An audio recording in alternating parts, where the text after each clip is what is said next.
Hello friends, welcome you once again at this platform Apada GS classes. Let's go friends for question number 1. Bengal का विभाजन मुख्यतः किया गया था।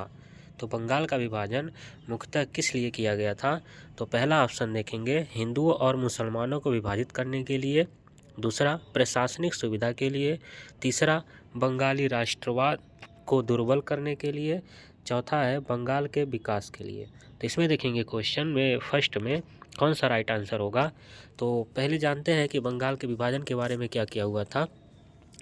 तो बंगाल विभाजन जो हुआ था उस समय जो भारतीय राष्ट्रीय चेतना का केंद्र बिंदु था, साथ ही बंगालियों में जो प्रबल राजनीतिक जागृति भी होती थी, उसको दुर्बल करने के लिए। तो सीधा सीधा इसका आंसर हो जाएगा ऑप्शन नंबर 3, बंगाली राष्ट्रवाद को दुर्बल करने के लिए ही बंगाल का विभाजन मुख्य रूप से किया गया था। तो चलते हैं दोस्तों अगले प्रश्न पर। प्रश्न नंबर 2 है 1905 ईस्वी में बंगाल विभाजन किस वायसराय ने किया था। तो जब 1905 में बंगाल का विभाजन हुआ था तो उस समय कौन से वायसराय थे? तो lord Hardinge, lord Curzon, lord Lytton, lord Minto. तो इसका राइट आंसर होगा लॉर्ड कर्जन। Lord Curzon. अब लॉर्ड कर्जन इसके बारे में जानते हैं। जो बंगाल का विभाजन हुआ था 1905 में, उस समय वायसराय थे लॉर्ड कर्जन। इन्हीं के कार्यकाल में बंगाल का विभाजन हुआ था। विभाजन के समय बंगाल में जो सम्मिलित राज्य थे वो बिहार, उड़ीसा एवं बांग्लादेश, ये सब उस समय बंगाल में शामिल थे। बंगाल विभाजन के निर्णय की घोषणा जो हुई थी वो 20 जुलाई 1905 को हुई थी तथा 16 अक्टूबर 1905 से इसे लागू कर दिया गया था। चलते हैं दोस्तों नेक्स्ट प्रश्न पर। प्रश्न नंबर 3, बंग भंग विरोधी यानी कि स्वदेशी आंदोलन का प्रारंभ कब हुआ था? तो स्वदेशी आंदोलन का प्रारंभ देखते हैं 20 जुलाई 1905, 7 अगस्त 1905, 16 अक्टूबर 1905 और 7 नवंबर 1905। तो इसमें देखते हैं बंगाल विभाजन के समय क्या हुआ था। तो जब बंगाल विभाजन हो रहा था तो भारतीयों के विरोध के बावजूद भी वायसराय लॉर्ड कर्जन ने 20 जुलाई 1905 को बंगाल विभाजन की घोषणा कर दी, जिसको 16 अक्टूबर 1905 से ही लागू होना था। इस निर्णय के विरोध में 7 अगस्त 1905 को कलकत्ता टाउन हॉल में एक बायकॉट यानी कि बहिष्कार किया गया तथा स्वदेशी आंदोलन की घोषणा की गई। 16 अक्टूबर 1905 जिस दिन बंगाल का विभाजन हुआ था, जिस दिन बंगाल के विभाजन का निर्णय लागू हुआ था, उसी दिन पूरे बंगाल में राष्ट्रीय शोक दिवस के रूप में मनाया गया था। अगर पूछा जाए क्वेश्चन कि राष्ट्रीय शोक दिवस बंगाल में किस दिन मनाया गया था, तो उसका सही आंसर होगा 16 अक्टूबर 1905 को। तो इसका राइट आंसर होगा 7 अगस्त 1905। ऑप्शन नंबर 2 7 अगस्त 1905। Option number 2। चलते हैं अगले प्रश्न पर। नेक्स्ट प्रश्न पर चलते हैं दोस्तों। बंगाल के विभाजन के समय बंगाल का लेफ्टिनेंट गवर्नर कौन था? बंगाल के विभाजन के समय बंगाल का लेफ्टिनेंट गवर्नर कौन था? तो चलिए इसमें देखते हैं दोस्तों। बंगाल विभाजन के समय सर एंड्रयू फ्रेजर बंगाल के एक सिविल सेवक भी थे और साथ ही लेफ्टिनेंट गवर्नर भी थे। 16 अक्टूबर 1905 को बंगाल विभाजन के बाद बंगाल पूर्वी एवं पश्चिमी बंगाल में विभाजित हो गया। अब पूर्वी बंगाल का जो प्रथम लेफ्टिनेंट गवर्नर बनाया गया वो ब्लूमफील्ड फुलर को बनाया गया तथा पश्चिमी बंगाल का जो प्रथम लेफ्टिनेंट गवर्नर बनाया गया वो एंड्रयू फ्रेजर को बनाया गया। तो इसका राइट आंसर होगा बंगाल के विभाजन के समय बंगाल का लेफ्टिनेंट गवर्नर तो सर एंड्रयू फ्रेजर को बनाया गया था। चलते हैं अगले प्रश्न पर। प्रश्न नंबर 5 है स्वदेशी आंदोलन के प्रारंभ का तात्कालिक कारण क्या था? मतलब स्वदेशी आंदोलन जो प्रारंभ हुआ तो उसका मुख्य कारण तुरंत ही क्यों स्टार्ट हो गया था वो? तो इसका ऑप्शन है लॉर्ड कर्जन द्वारा किया गया बंगाल विभाजन, या लोकमान्य तिलक पर अधिरोपित 18 महीने के सख्त कारावास का दंडादेश, तीसरा ऑप्शन है लाला लाजपत राय तथा अजीत सिंह की गिरफ्तारी व निर्वासन तथा पंजाब कॉलोनाइजेशन बिल पास किया जाना, चौथा ऑप्शन है चापेकर बंधुओं को मृत्युदंड की सज़ा सुनाया जाना। तो पांचवा देखते हैं जो स्वदेशी आंदोलन के प्रारंभ का तात्कालिक कारण था वह लॉर्ड कर्जन के द्वारा किया गया बंगाल विभाजन था। बंगाल में बढ़ रही राष्ट्रीयता की भावना को तोड़ने के लिए ब्रिटिश सरकार द्वारा चलाया गया या उठाया गया यह कदम था कि ब्रिटिश जो राष्ट्रीय एकता बन रही थी बंगाल में, उसको किसी तरह से तोड़ा जाए। तो उसी को तोड़ने के लिए ब्रिटिश सरकार ने तुरंत ही बंगाल विभाजन का निर्णय ले लिया था। तो इसका राइट आंसर होगा लॉर्ड कर्जन द्वारा किया गया बंगाल विभाजन, ऑप्शन नंबर फर्स्ट, जो कि अंग्रेज़ों का स्टार्टिंग से ही रूल था कि जब तक यूनिटी रहेगी तब तक हम भारतवासियों को नहीं हरा सकते।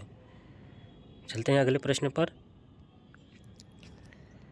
मद्रास में स्वदेशी आंदोलन का नेतृत्व किसने किया था? मद्रास में स्वदेशी आंदोलन का नेतृत्व किसने किया था? इसमें देखते हैं ऑप्शन नंबर 1 श्रीनिवास शास्त्री, राजगोपालाचारी, चिदम्बरम पिल्लई और ऑप्शन नंबर 4 है चिंतामणि।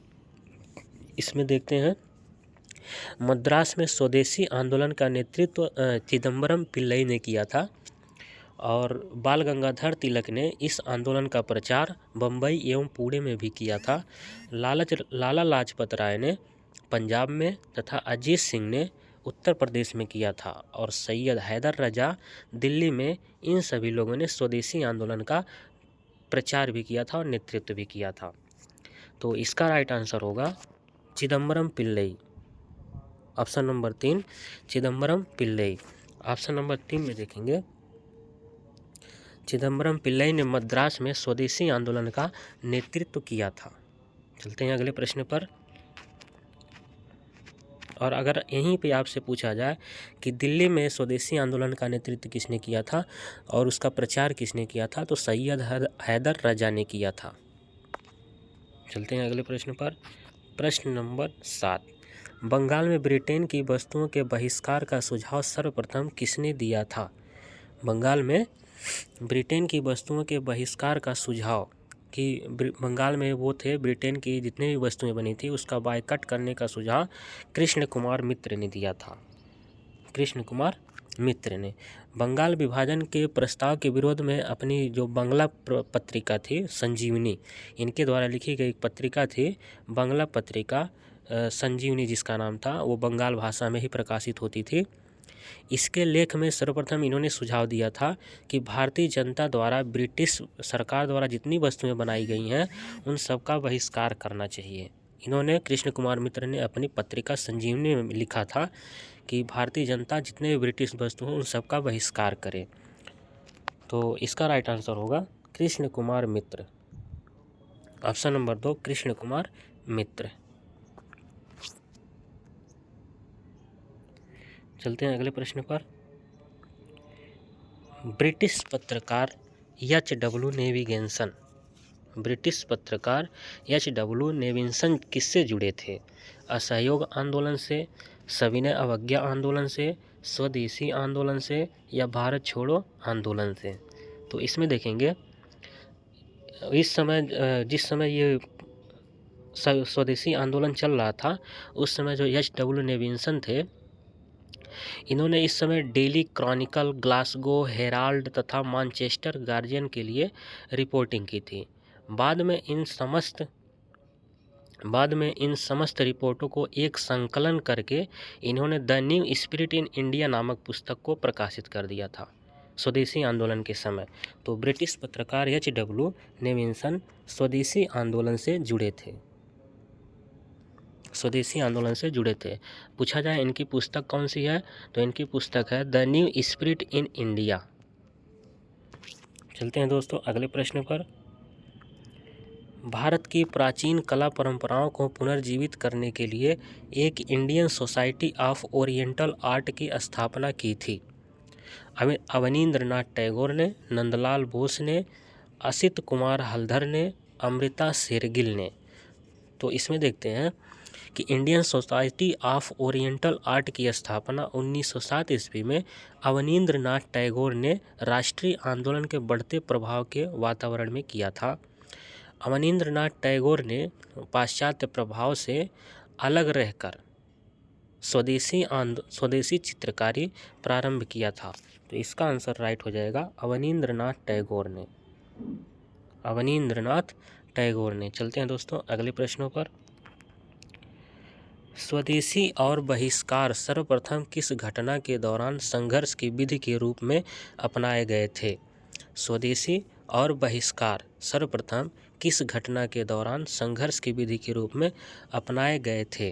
तो इसका राइट आंसर होगा बंगाल विभाजन के विरुद्ध आंदोलन। इसका राइट आंसर होगा बंगाल विभाजन के विरुद्ध आंदोलन, ऑप्शन नंबर 1। तो स्वदेशी आंदोलन के समय लोगों का जो आंदोलन के प्रति समर्थन एकत्र करने में स्वदेश बांधव समिति की महत्वपूर्ण भूमिका थी। अब ये स्वदेश बांधव समिति की स्थापना किसने किया था? तो इसकी स्थापना अश्विनी कुमार दत्त ने की थी। अगर पूछा जाए कि बंगाल विभाजन के समय जो स्वदेश बांधव समिति की स्थापना की गई थी वह किसके द्वारा की गई थी? तो अश्विनी कुमार दत्त के द्वारा किया गया था। चलते हैं अगले प्रश्न पर। इसका राइट आंसर हो जाएगा बंगाल विभाजन के विरुद्ध आंदोलन।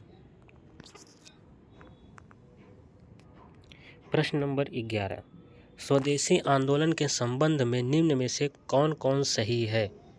निम्न में से कौन कौन सही है? तो इसमें देखते हैं, कुछ विशिष्ट मुसलमान आंदोलन में शामिल हुए। ऑप्शन नंबर 2, स्त्रियों ने आंदोलन में सक्रिय भागीदारी की। ऑप्शन नंबर 3, आंदोलन ने बंगाल के किसानों को ना तो अधिक प्रभावित किया और ना ही वह इसमें शामिल हुए। ऑप्शन नंबर 4, यह बंगाल तक ही सीमित रहा।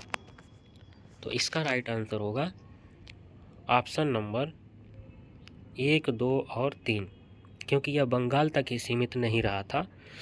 तो इसमें देखते हैं, ये गलत एक ऑप्शन हो गया था, इसको सही कर लेते हैं।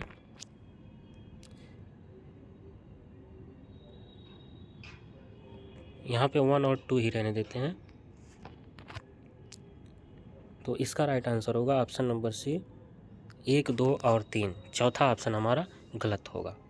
चलते हैं अगले प्रश्न पर दोस्तों। निम्नलिखित में से कौन सुमेलित नहीं है? अलीगढ़ आंदोलन, सैयद अहमद खान, देवबंद आंदोलन, मोहम्मद कासिम ननावतवी, अहमदिया आंदोलन, महमूद उल हसन, फरेंजी आंदोलन, शरीयतुल्लाह। तो इसका जो राइट आंसर होगा वो होगा ऑप्शन नंबर सी, 3, अहमदिया आंदोलन। अहमदिया आंदोलन की स्थापना महमूद उल हसन ने नहीं किया था।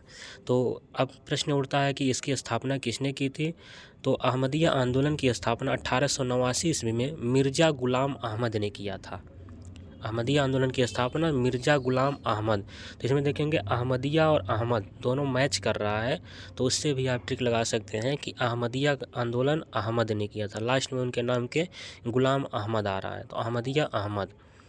तो इसमें आगे चलेंगे, जो पश्चिमी उदारवाद, ब्रह्म विद्या तथा हिंदुओं के धार्मिक जो सुधार आंदोलन थे उसी से अहमदिया आंदोलन भी प्रभावित था। चलते हैं अगले दोस्तों क्वेश्चन पर। अहमदिया आंदोलन की स्थापना कब और किसने किया था? अभी आपको बताया हमने कि 1889 में मिर्ज़ा गुलाम अहमद ने किया था। मिर्ज़ा गुलाम अहमद ने किया था। अगले प्रश्न पर चलते हैं। पूरे बंगाल में राष्ट्रीय शोक दिवस कब मनाया जाता है, या बंगाल दिवस कब मनाया गया था? तो इसका राइट आंसर हमने पहले ही बता दिया था इस क्वेश्चन में विस्तार करते समय। तो इसका हो जाएगा 16 अक्टूबर 1905 को। 16 अक्टूबर 1905 को इसका राइट आंसर होगा। चलते हैं अगले प्रश्न पर दोस्तों। पूर्वी बंगाल का प्रथम लेफ्टिनेंट गवर्नर कौन था? इसका राइट आंसर बताने की कोशिश करेंगे। पूर्वी बंगाल का प्रथम लेफ्टिनेंट गवर्नर कौन था पूर्वी बंगाल का? तो Bloomfield Fuller, general Dyer, Arvind Ghosh एवं ब्रॉडरिक। तो इसमें बताएंगे कौन थे। आपको इसके पहले भी बता चुके हैं कि पूर्वी बंगाल का प्रथम लेफ्टिनेंट गवर्नर जो था वो ब्लूमफील्ड फुलर था। ब्लूमफील्ड फुलर था। ऑप्शन नंबर 1 इसका राइट आंसर हो जाएगा ब्लूमफील्ड फुलर। और बताएंगे आप पश्चिमी बंगाल का जो उस समय लेफ्टिनेंट गवर्नर बनाया गया था वो किसको बनाया गया था? तो एंड्रयू फ्रेजर को। एंड्रयू फ्रेजर को पश्चिमी बंगाल का लेफ्टिनेंट गवर्नर बनाया गया था, और पूर्वी बंगाल का प्रथम लेफ्टिनेंट गवर्नर और ब्लूमफील्ड फुलर को बनाया गया था। इसका राइट आंसर हो जाएगा ऑप्शन नंबर 1। चलिए दोस्तों, मिलते हैं अगले वीडियो में। अगर पसंद आया हो तो लाइक शेयर ज़रूर करें और सब्सक्राइब करना नहीं भूलेंगे। तब तक के लिए धन्यवाद दोस्तों।